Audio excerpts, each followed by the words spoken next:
BPSC ने बेहतर काम किया है। हमारे साथ खुद बीपीएससी के चेयरमैन हैं अतुल प्रसाद जी, उनसे जान लेते हैं। सर, सबसे पहले तो बधाई हो। और ये अभ्यर्थी बधाई दे रहे थे, इसलिए मैं कह रहा हूं कि अभ्यर्थियों ने खुद कहा कि बीपीएससी ने बेहतरीन एग्जाम लिया। बहुत बहुत धन्यवाद सबका। सब लोगों ने सहयोग से और शांतिपूर्ण तरीके से परीक्षा दिया, इसके लिए वो भी बधाई के पात्र हैं। हम लोगों का आयोग में हमेशा से यह प्रयास रहा है कि हम कदाचार मुक्त परीक्षा कराएं। और आप लोगों ने देखा होगा कि 67th की पुनर्परीक्षा से ले करके अभी तक जितनी परीक्षाएं हम लोगों ने लिया है, किसी में भी पेपर लीक या वायरल होने की कोई बात नहीं आई है। और अब ये बिंदु जो है आप इतिहास अब हो गया हमारे लिए। और आप ये भी देख रहे होंगे कि आज की जो चर्चाएं भी हो रही हैं वो वायरल या पेपर लीक के बिंदु पर नहीं हो रही है। अब परीक्षा की गुणवत्ता, प्रश्न पत्र की गुणवत्ता और इस तरह की चीज़ें की बातें हो रही हैं, जो कि अच्छी बात है। शैक्षणिक बिंदुओं पर अगर विचार विमर्श अगर होता है तो अच्छी बात है वो। सर, एक चीज़ जानना चाहेंगे कि जो आप लोगों ने जो कंट्रोल रूम बनाया था उसका कितना फ़ायदा मिला। और आपने एक पॉलिसी भी की थी कि नहीं, जो क्वेश्चन पेपर होंगे वो अभ्यर्थियों के बीच जाएंगे, खुलेंगे और बीपीएससी का अपना सील होगा उस पर। देखिए, हम हमेशा से इस बात को हम समझते हैं और हम मानते हैं कि हमें ऐसे कदाचार करने वालों से 2 कदम आगे रहने की आवश्यकता है। जो कमियां थी सिस्टम की 67th में जो हम लोगों ने देखा, जो वायरल हो गया, उन कमियों को हम लोगों ने चरणबद्ध तरीके से दूर किया। और उसमें से ये भी एक प्रयास था कि हम लोगों ने पहले स्टार्ट किया कि अभ्यर्थियों के समक्ष ही उसको अनसील किया जाएगा। लेकिन हम वहीं तक हम लोग संतुष्ट नहीं हुए, क्योंकि हमारा मानना है कि अगर हम उनसे 2 कदम आगे नहीं रहेंगे तो कदाचार करने वाले सेंध मार देंगे। इसलिए आवश्यक था कि हमें अपनी व्यवस्था में हमेशा लगातार परिवर्तन करते रहना, उसमें सुधार करते रहना। और उसी की कड़ी में इस बार हम लोगों ने यह भी किया कि जो रिटर्न सील जो होगा वो सील हमारा होगा। अभी तक हम लोगों ने पिछले बार में ये किया था कि जो रिटर्न सील होगा, मतलब रिटर्न बक्सा जब आएगा तो उसमें बक्से को जो सील किया जाएगा वो सेंटर सुपरिटेंडेंट का सील होगा। लेकिन इस बार हम लोगों ने उसको ही बदल करके कर दिया कि नहीं, सेंटर सुपरिटेंडेंट का वो सील नहीं होगा, वो सील हम देंगे। और फिर वो हम सीमित संख्या में देंगे ताकि सेंटर सुपरिटेंडेंट उसको लगा दे और फिर तब हमारे पास है, ताकि वो सेंटर सुपरिटेंडेंट के स्तर से या मतलब सेंटर के स्तर से कोई उस सील के साथ परिवर्तन कर दे। अभ्यर्थियों के समक्ष सील करने के बाद, अभ्यर्थियों के जाने के बाद उसको फिर से खोल करके फिर से सील कर दे, इस संभावना से इनकार नहीं किया जा सकता था। और इसी को देखते हुए ऐसा किया गया कि अब हमारा सीमित संख्या में सील जाएगा और उसी को लगा करके उनको वापस भेजना है। इसलिए अब इसकी भी गुंजाइश नहीं रह गई कि सील तोड़ करके फिर से सील करना संभव अब नहीं है। सर, अब तो इंतज़ार सबको रिजल्ट का है और जो जानकारी मिल रही है रिकॉर्ड समय में रिजल्ट भी आना है। बिल्कुल, हमारा प्रयास ये है ही कि हम रिज़ल्ट दें। और जैसा मैं मानता हूँ कि 9वीं 10वीं और 10वीं 11वीं 12वीं इनका तो हम रिज़ल्ट जल्दी दे देंगे, पहले दे देंगे और जल्दी दे देंगे। जहाँ तक प्राथमिक कक्षों का बारह है उसके अध्यापक का मामला है, उसमें एक समस्या ज़रूर है जो कि आप सब लोग अवगत हैं इस बात से कि बीएड वर्सेस बीटीसी की जो बातें चल रही हैं, इसमें जब तक वो कन्फ्यूज़न दूर नहीं हो जाता है कि बीएड का क्या करना है, तब तक स्वाभाविक है कि हम बीएड का रिज़ल्ट नहीं दे सकेंगे। लेकिन जो कॉमन मेरिट लिस्ट में जो डिप्लोमाधारी जो आ जाएंगे उनका तो निश्चित रूप से हम रिज़ल्ट निकाल देंगे। बीएड वालों को एक मौका है अभी अपनी जो भी लीगल रिकॉर्ड्स लेने करने का, या राज्य सरकार या एनसीटी अगर कोई अपने गाइडलाइंस अगर संशोधित करती है, को उनके पक्ष में निर्णय देती है, तो उनको एक मौका है। सर, एक चीज़ और जानना चाहेंगे। एक ट्वीट आपने किया था 9 से 12 तक के अभ्यर्थी जो हैं उनके लिए, बहुत हमारे पास मैसेज आए कि सर से जाकर के पूछिए कि ये जो तैयार रहने की बात है, आप लोग तैयार रहें डॉक्यूमेंट वेरिफिकेशन के लिए, ये क्या है सर? डॉक्यूमेंट वेरिफिकेशन बहुत जल्दी स्टार्ट होने वाला है और जहाँ तक मुझे अभी ज्ञात है वो शायद हम लोग 4 तारीख से ही शुरू कर दें, 4 सितंबर से। और ये डॉक्यूमेंट वेरिफिकेशन हमारा 11th 12th और 9th 10th और इसका होगा।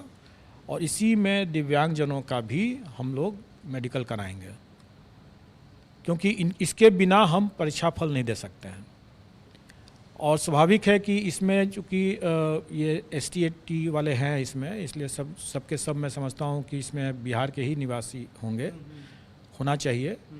और इसमें हम लोग उनको अपने गृह जिला में ही ये डॉक्यूमेंट वेरिफिकेशन की व्यवस्था करेंगे ताकि उनको ज़्यादा इधर उधर भटकना न पड़े। लेकिन एक सीमित समय देंगे हम उन्हें, और उसी सीमित समय के अंदर में उनको डॉक्यूमेंट वेरीफाई कराना है और अपना जो मेडिकल कराना है जो दिव्यांगजन है।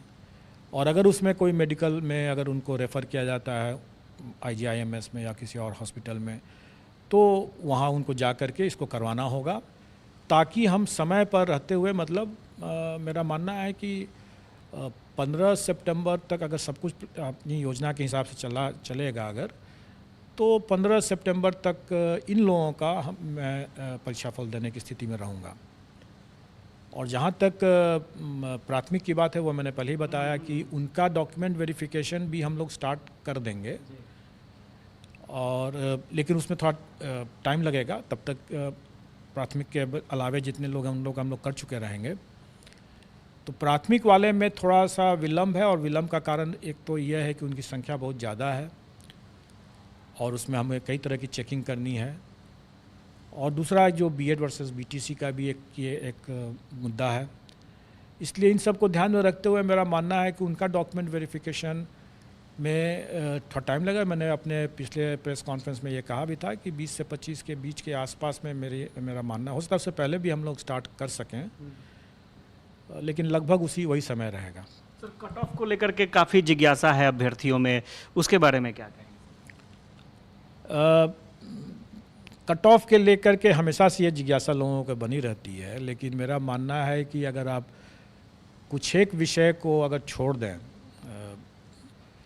मैंने तो जो देखा है उसके हिसाब से 9th-10th में सिर्फ 4 विषय, और हायर सेकेंडरी में मतलब 11th-12th में सिर्फ 3 विषय को अगर छोड़ दें, मतलब कि 7 विषय को अगर छोड़ दें, तो बाकी किसी भी विषय में कट ऑफ के लिए चर्चा करना, विमर्श करना या उसके लिए परेशान होने की कोई ज़रूरत नहीं है। कोई ज़रूरत इसलिए नहीं है कि उसमें मैंने अपने ट्वीट के माध्यम से भी लोगों को एक तरह संकेत देने का कोशिश किया है। लोग उसका सही से नहीं समझ सके, तो फिर मैंने आज हिंदी में भी उसको स्पष्ट कर दिया है कि जो लोग इन 7 विषयों को छोड़ करके अन्य विषय के जो अभ्यर्थी हैं, अगर वो डिस्क्वालीफाई नहीं होते, मतलब अयोग्य नहीं हो जाते हैं, तो उनकी नियुक्ति उनका पक्का है, क्योंकि वैकेंसी है ज़्यादा और अभ्यर्थी कम है उसमें। लेकिन यही स्थिति बाकी में नहीं है। अब जहाँ तक बाकी जो 7 विषय बचते हैं इसमें, उसमें प्रतियोगिता तो रहेगी ही, और वो गेस करना मेरे लिए सही नहीं होगा वो बताना, क्योंकि मेरा मानना है कि सभी अभ्यर्थी अच्छे हैं और काफ़ी मेहनत करके आए हैं, तो स्वाभाविक है कि कट ऑफ भी अच्छा ही रहेगा। फिर अगर प्रश्न पत्र कहीं पर अगर कठिन आ भी गया अगर, तो भी इतनी बड़ी संख्या में कई अच्छे अभ्यर्थी होंगे, क्योंकि अगर प्राइमरी का भी अगर लिया जाए तो इतनी बड़ी संख्या में है, तो कट ऑफ मतलब अच्छा होगा। कितना होगा, ज़्यादा होगा, कम होगा, ये मैं नहीं बता सकता हूँ।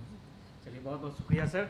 और स्वाभाविक तौर पर अभ्यर्थियों को इंतज़ार है रिज़ल्ट का, और सबसे ख़ास बात यह है कि BPSC एग्ज़ाम ख़त्म होने के बाद से ही रिज़ल्ट की तैयारी में लग चुकी है। कुछ प्राथमिक जो अभ्यर्थी हैं, प्राथमिक शिक्षक के अभ्यर्थी हैं, उनमें थोड़ा सा विलम्ब हो सकता है BEd की वजह से, लेकिन बाकी जो रिज़ल्ट है वो समय पर आएंगे और समय से पहले भी देने की कोशिश की जा रही है। ये BPSC की तरफ से एक अच्छी खबर निकलकर सामने आ रही है। कैमरा पर्सन आनंद के साथ आशुतोष चंद्र, कसस न्यूज़, पटना। एक तो पहला कि हमारे जो प्रावधान थे वो पहले से दिए हुए थे, जो सरकार की नियमावली में ही घोषित है कि NCT का जो भी होगा परामर्श, उस पर सरकार का जो भी निर्णय होगा वही लागू होगा।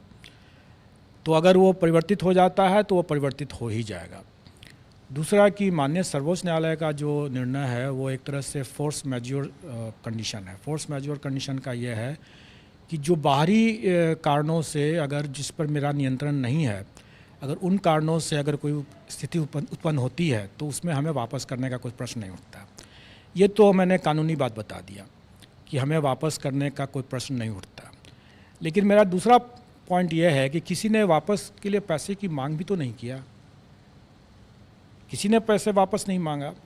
और ये कहना कि हमें यह राशि वापस करने की ज़रूरत है, तो मैं तो ये कहूँगा कि अगर आप वापस मांग लेते, सरकार के लिए जितना पैसा सरकार इसमें लेती है फीस परीक्षा में, किसको क्या लगता है कि क्या उतने ही में इसका काम हो जाता है? बिल्कुल नहीं होता है।